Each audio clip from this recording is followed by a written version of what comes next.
किधर जा रहे, रुक जा, आज तो वो नहीं बचेगा। यार काशिफ मोबाइल दिखाओ, मेरा मोबाइल बहुत ख़राब हो चुका है, थोड़ा सा यूज़ करने के लिए तो ज़रा यूज़ करके मैं तुम्हें वापस कर देता हूँ। ओहो, इसमें कितनी ज़्यादा मज़े की गेम्स हैं। क्या सच में इसमें 1% चार्ज सिर्फ बच गया है? कभी तो मोटू फुल करा लिया कर चार्ज। अब क्या करूँ यार, ये तो बंद हो रहा है। मोबाइल के बगैर मैं बिल्कुल गुजारा नहीं कर सकता। मुँह उठा के आ जाते, चार्ज होता नहीं है तेरा मोबाइल। यार असल में लोड शेडिंग की वजह से हमारी लाइट नहीं थी, इस वजह से चार्ज नहीं कर सका। मुझे एक आइडिया है, क्यों ना हम किसी और के मोबाइल से चार्ज कर लें। ज़रा इर्द गिर्द देखते हैं, क्या पता किसी का मोबाइल फ्री हो। जा जा जा जा, इसको इससे बात कर। ओहो सर, आपका मोबाइल कितना अच्छा है, इसमें कितनी ज़्यादा गेम्स भी हैं और मॉडल भी बिल्कुल नया है आपके मोबाइल का।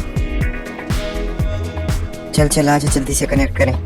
लगा इसको पता नहीं चलना चाहिए कि हम इसके मोबाइल से चार्ज कर रहे हैं। कर भी दो भाई, कनेक्ट कर दो शाबाश, जल्दी जल्दी, कोई देख ना ले। ओए ये क्या कर रहे हो?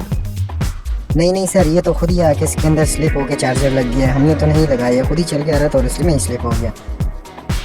यकीन माने इसमें हमारी कोई भी गलती नहीं है। गलती किसकी है तो तुझे भी पता चल जाएगा, तू सब्र कर। चोरी करते हो, शर्म नहीं आती तुम लोगों को? रुक जा, तुझे तो मैं भी बताता हूँ, सब्र कर। ओहो यार, इतना ज़्यादा थक गए हैं, रुक जा बस, अभी और मुझसे भागा नहीं जा रहा। बेशक चोरी बहुत बुरी बात है, चलो तौबा करते हैं इस चीज़।